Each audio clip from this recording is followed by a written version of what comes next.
Welcome to Lesson 20 in Through the New Testament in Ancient Greek for Absolute Beginners. My name is Helleniste, and I'm your guide as we read through the New Testament in its original, beautiful language, the language of ancient Greece, which coincidentally was called Helleniste. Because each lesson will build on previous lessons, be sure to start with Lesson 1. And please don't forget to like this video and or subscribe to my channel if you feel so led. Let's get started. Today in Lesson 20, we're going to read Matthew chapter 9, verses 1 through 13, covering Jesus healing the paralytic and Jesus calling Matthew. Our topic today primarily will be nouns and adjectives, and we're going to look at the forms of their endings. So far we've talked about the different cases, nominative, genitive, dative, and accusative, and also vocative.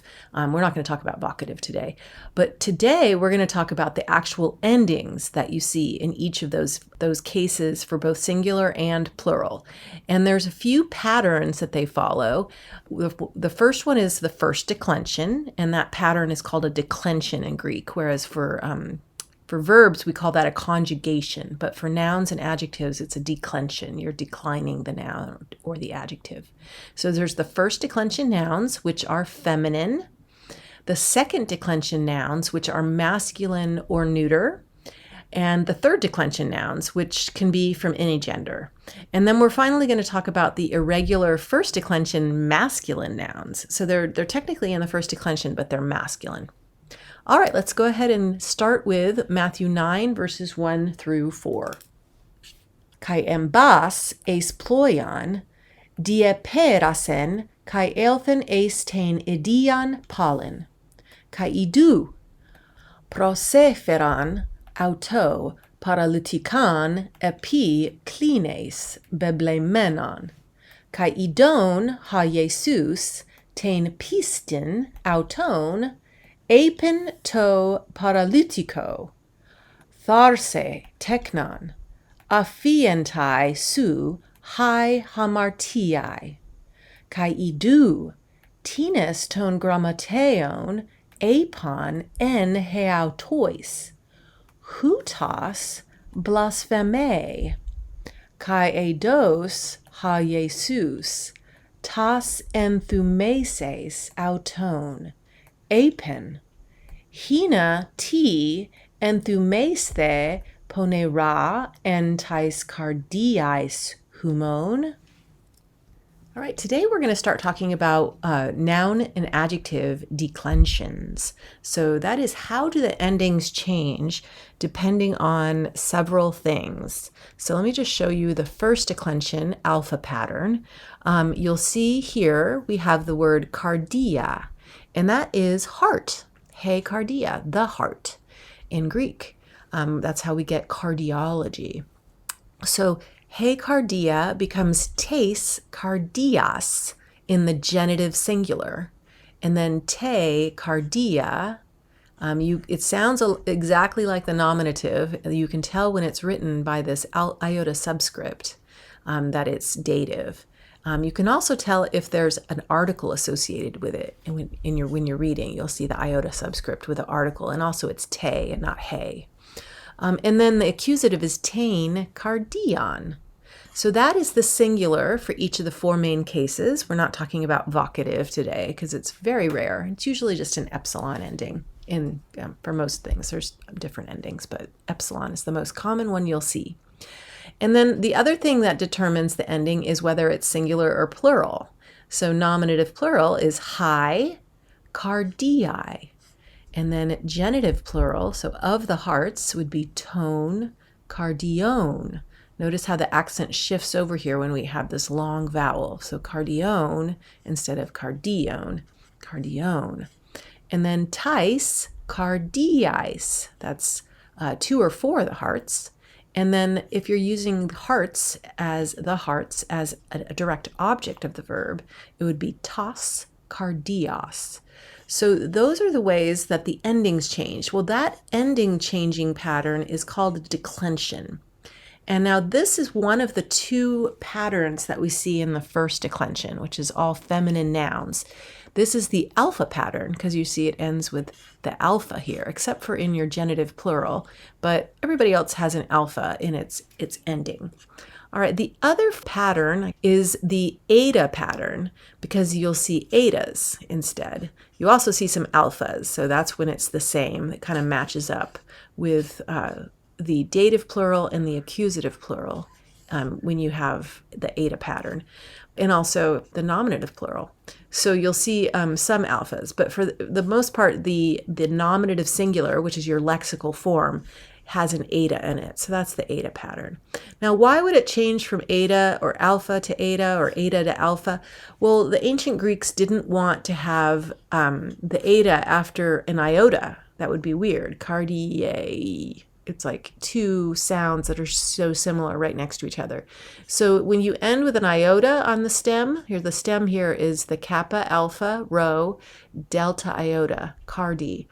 When it ends with an iota or a rho, you will generally find the alpha pattern.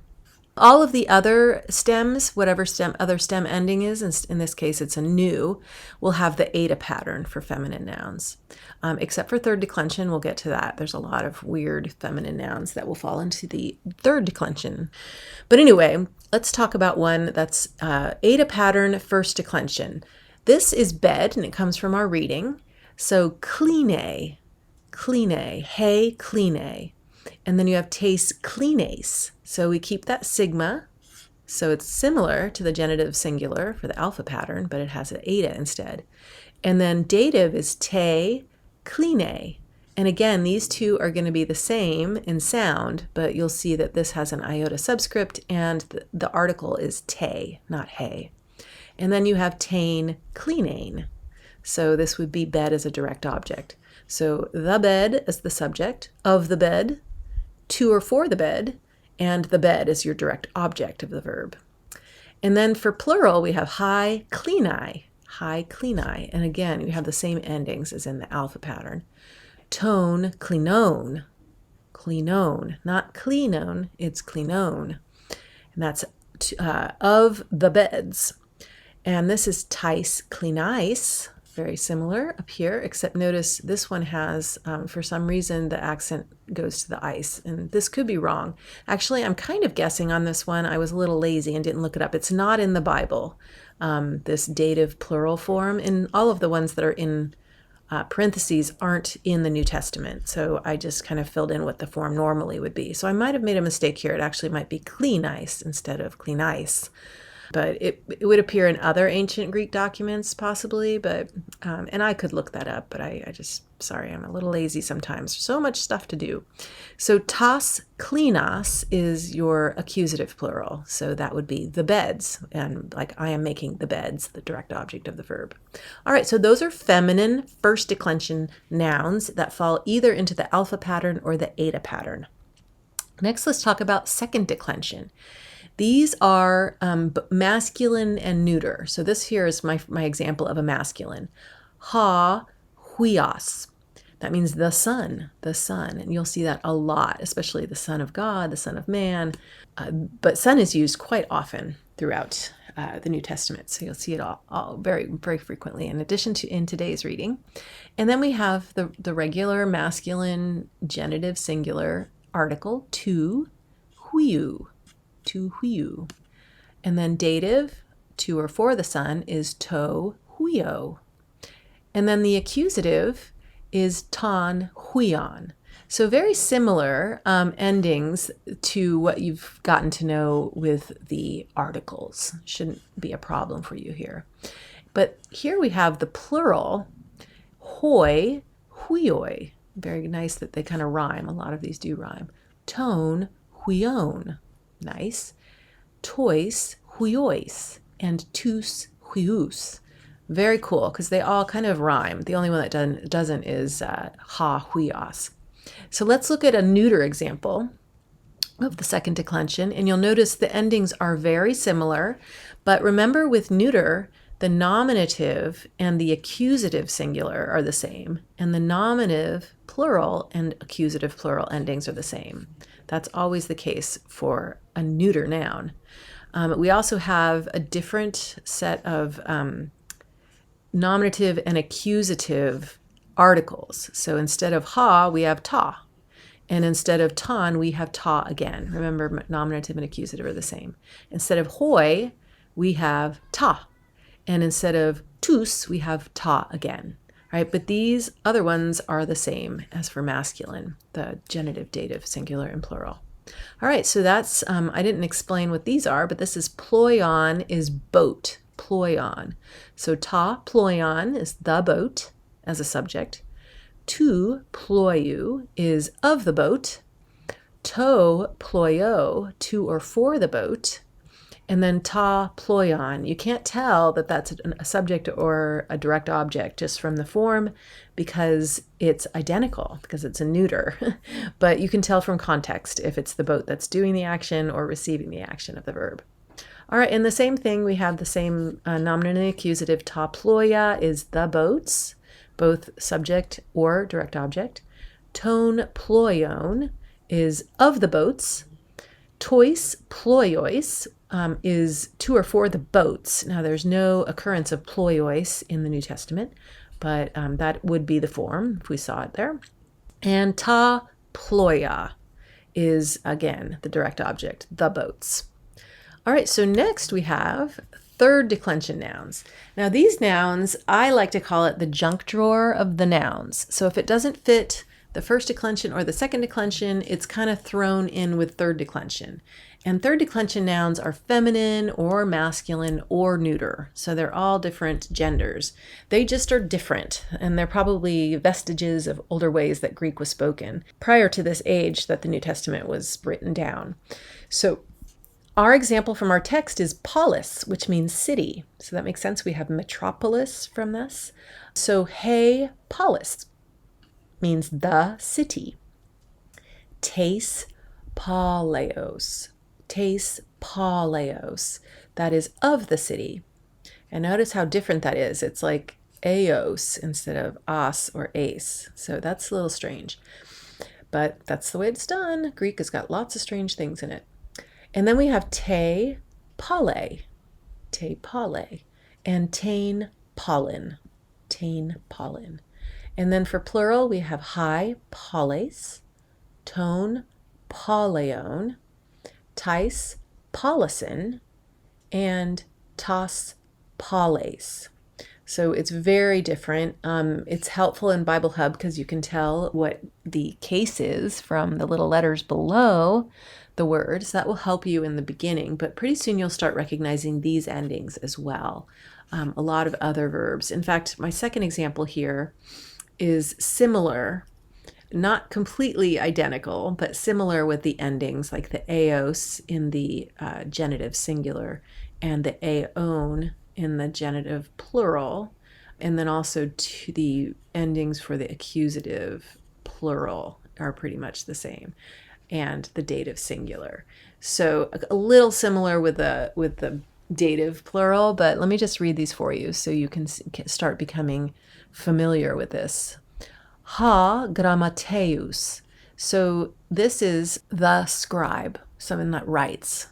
Grammao is to write. So grammateus is writer or scribe. So the Jewish people had scribes that would write down copies of their scriptures. So it was a very important position. So that's what this person is.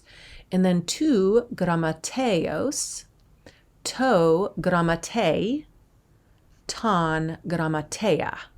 So that one kind of throws me off a lot. You'd expect a new here, just like you have here, but this is just grammatea, accusative singular. Hoi grammateis, ton grammateon, tois grammatusin. And by the way, this is the movable nu. It's often there, but sometimes it's not. So just to know that grammatusi or grammatusin, those are both the same, just different versions. Here, this probably should have parentheses over it and polison. And then grammates is your accusative plural. So a little bit different, but I'll point it out when we see it, hopefully as often as I can. Let's go ahead and get started with pointing some of these out in our text. All right, so first let's start with the first declension alpha pattern, like hey cardia. we have this here. It's an adjective. It means one's own, like my own city. So here they're talking about Jesus's going back to his own city. And we know from Mark that that is Capernaum, by the way. So that's where Jesus had settled down. That's where he was living. So when he went back from casting out demons from the guy that we talked about last time, he went back to his own city. So idion, this is an adjective. The forms are idios if it's masculine nominative singular, idia if it's feminine nominative singular, and idion. This should be an accent. Whoops, caught myself. So adjectives are going to be much more complex in their declensions, but just remember if it's feminine, it will follow the endings for the alpha pattern first declension. And if it's masculine or neuter, it's going to follow the second declension endings. So here we see this ending, accusative feminine singular. So it's idion, idion. And that matches pollen. Now pollen we're going to talk about. Pollen is, like I mentioned above, one of those third declension nouns. We'll talk about that on another slide. All right, let's take a look at this word. This is hamartia. And now the lexical form is generally written with the nominative singular and then the genitive singular ending, because it kind of helps, it clues you into what pattern that noun follows. And then to tell what the gender is, there's the article. So hamartia, hamartias, and hey. So we know it's feminine from the hey. We know that it's an alpha ending first declension just from the fact that it's ia and os. So this guy is nominative feminine plural. So as you can see up here, it matches cardii, hamartii, right? So your sins have been forgiven of you. This is nominative because it's the sins that have been forgiven, right? All right, let's look at here. Oh, cardiais, that one looks familiar. He said, so why do you have evil thoughts in your hearts? So basically, why are you thinking evil things in your hearts? So in is followed by the dative. So we look at your hearts is cardiais. So yep, we got it there. So this is cardia, os, he. All right, so next we want to look at the eta pattern first declension nouns. Our example here is kline. Kline is bed. It's actually more like a cot, like a removable bed, like something that you would carry a sick person in, that paramedics might use to pick somebody up easily. So this bed or cot or mat is feminine. And here we have the genitive feminine singular. He was lying on a bed. So that's epi followed by the genitive is on. So we're going to use this form, tes klines. So again, he kline, tes klines, te kline, which isn't in the New Testament, but I put it there anyway because there are a lot of other forms that do have a dative singular ending. And then we have tain klinen, hi klinai, tone klinon, tais klinais, and tas klinas. So here's an example of that eta pattern of the first declension for feminine nouns. All right, the second declension masculine I found is the most common. So let's start over here. So in English, we could translate this paralytikan as a direct object paralytic, right? But in Greek, paralytikos is an adjective. And here, instead of saying the one who is paralyzed, which is how we would say it in English for using an adjective like paralyzed, we have this great use of the adjective in Greek called the substantive use. So you basically just use an adjective as a noun, right? So instead of saying a person who is paralytic, you can just say a paralytic, paralytikan. Now this guy is going to have the first declension endings if it's feminine. But since this is masculine, we're going to have the second declension endings. All right, so here it's on, which matches here, accusative singular huion. All right, so that's why we have on at the end. Jesus, my favorite word in the New Testament, is nominative masculine singular. This is a slightly different because it has this long oo. So we'll have Jesus instead of the os. But it has the same genitive, which is going to be Jesu. And we'll see other examples of Jesu in the future. All right, and then we have down here Jesus again. So Jesus u ha is our lexical form. All right, so moving on to our neuter second declension nouns. Remember, second declension nouns are masculine or neuter. So let's look at the neuter ones. We've already talked about ploion, which means a boat, without the article. It's not the boat. So ploion, ploiou, ta. Ta tells us it's neuter. So here it's accusative, nominative, singular. So notice the accusative and the nominative are the same. So we know that this is accusative because it's ace, ploion. After ace, we have accusative. All right, here we have a word called teknon. Teknon, teknu, ta is our lexical form. Now, teknon could mean son. It also means child. So here, that doesn't mean that the paralytic was actually a child. It just is, it's kind of a term for someone that's not, don't like to say inferior, but someone who's younger, possibly. So it could be a young man that's just younger than Jesus. Teknon here is a vocative, interestingly. I don't have the vocative up here, but this is an example where vocative isn't always an epsilon, right? Epsilon is often, like Kyrie would be, Lord, why are you blah, blah, blah. So here, teknon, because it's a neuter, believe it just stays with the omicron nu. And then we have another adjective used as substantive. So why are you thinking evil in your hearts? Here we would translate in English maybe evil things, because evil itself is not, actually evil is also a noun in English. But here ponera is from the adjective. Poneras, masculine, ponera, feminine, and poneron, neuter.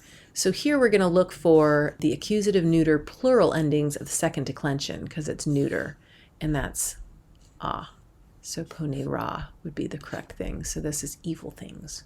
Okay, so let's now take a look at some third declension nouns, starting with feminine, just to be consistent. Remember, all of our first declension nouns are feminine. All of our second declension nouns are either masculine or neuter. Now, third declension nouns can be any gender. All right, so let me give you a feminine example first, and next we'll go to a masculine example, and later in the presentation we'll have a neuter example of a third declension noun. Third declension nouns are anything that doesn't fall into first and second declension. And there are a lot of different ways that the endings can change. So it's quite confusing. You'll just begin to recognize them over time. So don't worry about memorizing any of this, of course, unless you want to. But let's start with pollen. Pollen, lexical form is polis, paleos, hay. So it's feminine, hay. And then we have this interesting eos. Also, feminine nouns generally end with an alpha or an eta. So it's interesting to have the sigma there. So this kind of off the bat, you know from the lexical form, this is a third declension noun because it doesn't really look like alpha pattern or eta pattern feminine first declension. All right, so let's look over here. This is the how you decline it. Polis, we've already talked about this, so I won't go through the whole thing, but polis becomes pollen in the accusative. So came into, after ace, we have accusative, so hence pollen. All right, going down to piston, very similar. Pistis is very similar to polis. Notice they end with this iota sigma. And they also, in the genitive, end with eos. So here we also have another accusative, right? So Jesus saw, or having seen, it's a kind of another way of saying Jesus saw their faith and said to them.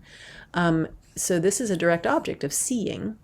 And that's why it's accusative. So we end with the iota nu, piston, piston. And then down here we have thoughts, which is enthumesis, enthumeseos, hay. So here we have accusative feminine plural, which we can see over here is the correct ending, ace, ace.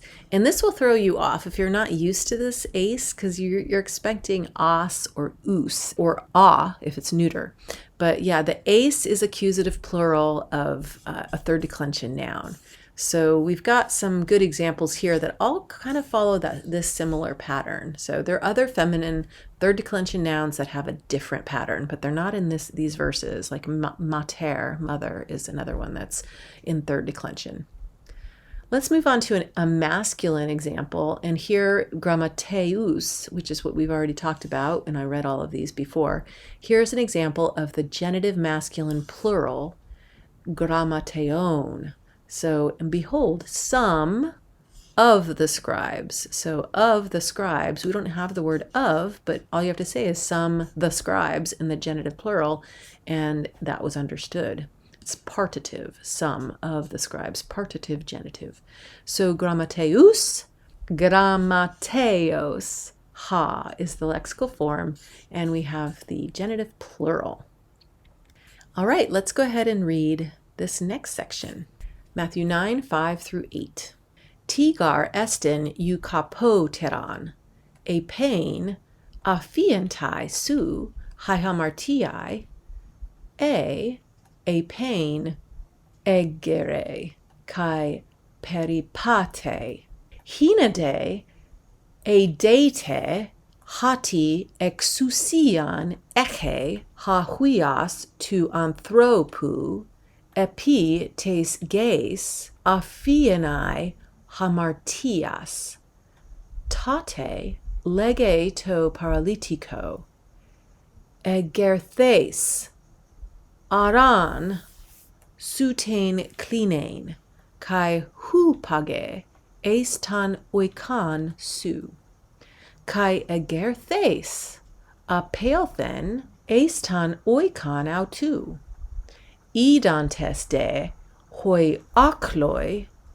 ephabethesan, kai edoxasen, tan thean, tan danta exousian, toi autain, tois anthropois.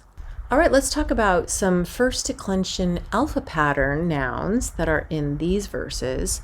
We've already seen hamartia, hamartias, he, which means sin. So Jesus asks, which is easier to say your sins are forgiven? So are forgiven of you the sins is the literal translation, or to say arise and take up your bed and walk. So here, hamartiai, the sins of you are forgiven. This is nominative feminine plural. Also here we have accusative feminine plural, hamartias. So the nominative feminine plural is going to be like cardiae. It's hamartiae, right? And then we have accusative hamartias, which is the same as what we see here as cardias. That's accusative feminine plural. And then we have a verb here, exousia. I forgot. Oh, here it is. I have it twice. It's twice here in these verses, so I have it in the middle. So exousia, exousias, he. So here we have exousian, and that is authority, that the Son of Man has authority. So that is a direct object, and it ends with on because it's accusative singular. And then down here we have the exact same thing, exousian. And now let's look at the eta pattern. We have kline again. In this case, it's klinein. So kline, klines, he is the lexical form. Klinein is accusative. So take up your mat. It's the object of take up. Okay, so now let's take a look at the second declension masculine nouns. So in these 4 verses, we have quite a few. So let's start with huios, which we've already talked about. Huios means son. So here it is capitalized, capital upsilon, because it's Son of Man. And huios here is nominative masculine singular, so it's just the main form here. And then we have anthropos, anthropos, anthropou, ha. And that means man or humans. So anthropou is your genitive form because it's Son of Man. And then we have another adjective, paralyzed, is used as a substantive. So we know he says to the paralytic. Here we have dative, singular. So it's going to have this omega with the iota subscript. So paralytico. All right, and then down here we have the word oikos, which means house. We're going to see later another version of house is oikia. That's feminine. Two different ways to say house, like maybe the same thing as like in English we have house and home. But anyway, there's two forms of house. We'll see the oikia soon. But oikos, oiku ha, here we know it's accusative masculine singular because go to the house. After ace, we have accusative. And then we have house again, that's accusative, so we don't have to spend time on that.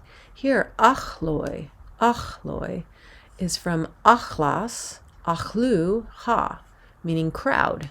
So we have nominative masculine plural, so we have oi at the end, achloi. And then here we have a very important word, theos, theu, ha. So ton, theon is accusative, right? Marveled and they glorified God. So the object of glorified. And so we have on at the end. And then again we have anthropos, anthropou, ha. And in this case it's having given such authority to men. So here we have dative, masculine, plural, which is ois at the end, anthropois.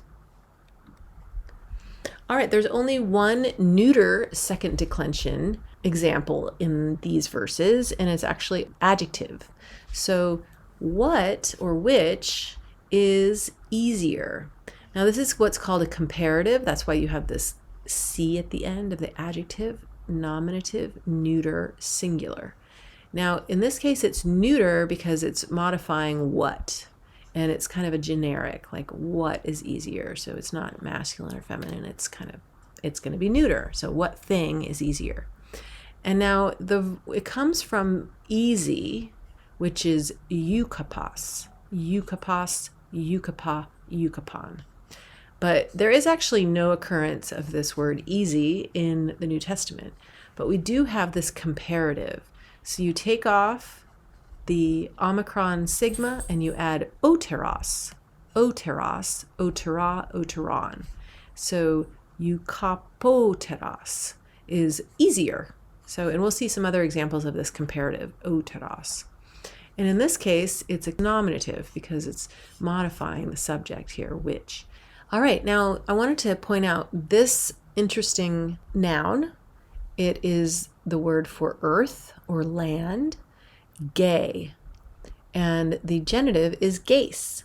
So this one is a little bit different, but it does follow the feminine first declension and the other endings. I'm not going to go into that now because for the sake of time, but I just want to point out that the earth, so on the earth, epi followed by the genitive means on. So that's why we have gace here.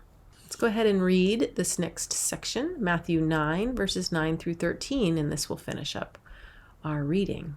Kai paragon ha Jesus ekathen, Aiden anthropon, kathemenon epi tatelonion, mathion legamenon, kai legeauto, akaluthe moi, kai anastas, e kaluthesen auto, kai egeneto autu, anakemenu, ente oikia, kai idu, paloi, telonai, kai hamartoloi, elthantes, sunane kenta, to Jesu, kai tois mathetais autu, kai idantes, hoi pharisaioi, elegan, tois mathetais autu, dia ti metaton telonon, kai hamartolon, esthie, ha didaskalas humon, hade acusas, apen, ou kreian ekousin, hoi iskouantes iatrou. Al hoi kakos ekantas por euthentes de. Mathete ti estin, eleas thelo, kai ou thusian, ugar eilthan kalesai dikaius, ala hamartolus. All right, so let's point out there the first declension, alpha pattern nouns. We have this he oikia, oikias, he. And that is dative feminine singular, so it's reclining in the house. So after N, we have dative, oikia. So here we have the same cardia with the iota subscript. And then we have sacrifice, thusia, thusias, he. And this is accusative. I desire not sacrifice. I desire mercy. So accusative here is ion. So just like here we have cardion, thusion. All right, let's now take a look at the second declension masculine nouns. And the first one, of course, is Jesus, which is our nominative masculine singular for Jesus. And then he saw a man, anthropon, and that's accusative because it's the object of saw. Now notice anthropos, anthropou, ha is our lexical form. And then we have mathion, which is the accusative. So that is it's basically the same as the man. So Jesus saw a man whose name was Matthew, and so we have accusative again for mathion. And then hamartoloi is, in this case, it's a substantive adjective. So we translate it as sinners, but in Greek it would be, well, it's also sinners, but it's more like the ones who are sinning, the ones who sin. So that is hamartolas, hamartola, hamartolan. And here we have the nominative masculine plural, so the ending is oi. So the sinful ones, adjective used as in the substantive. Jesu again, and here it's dative. Notice instead of having the omega, the dative of Jesus is Jesu, which is the same as the genitive. And then we have this word Pharisees, which was a particular group of Jews who were very focused on keeping the law. These, the lexical form is pharisaios, u, ha. So here it's nominative masculine plural, so it ends with oi. And then again, we have the substantive use of the adjective for sinful, hamartolon, genitive masculine plural. So you can see it's using the own ending, which usefully is the same for all genders. And then didaskalos is teacher, and that is nominative masculine singular, didaskalos. And then we have over here, iatrou, of a physician, need of a physician. So this genitive masculine singular is from iatros, which means physician. And it's genitive, so it ends with u, second declension. And then again, we have a substantive use of the adjective, the righteous. So in English, we actually do this too with this word. Righteous is an adjective, but we would say the righteous people. But dikaius, you can tell with us that this is going to be accusative plural. And it is. I came to call not the righteous, but sinners. And here again we have hamartolus, accusative masculine plural. And then there's only one third declension noun in these verses, and it's eleos, which means mercy, mercy. This is a neuter, third declension noun, and I'm going to use ethnos, which means nation. Also in the plural, ethne would be Gentiles. So this one is more common, so I'm going to show you the declension for ethnos instead of eleos. Eleos occurs in the New Testament in all of the cases, but it's only in the singular. So that's why I used ethnos, ethne. All right, so eleos. So I desire mercy. So go learn what this means. I desire mercy, not sacrifice.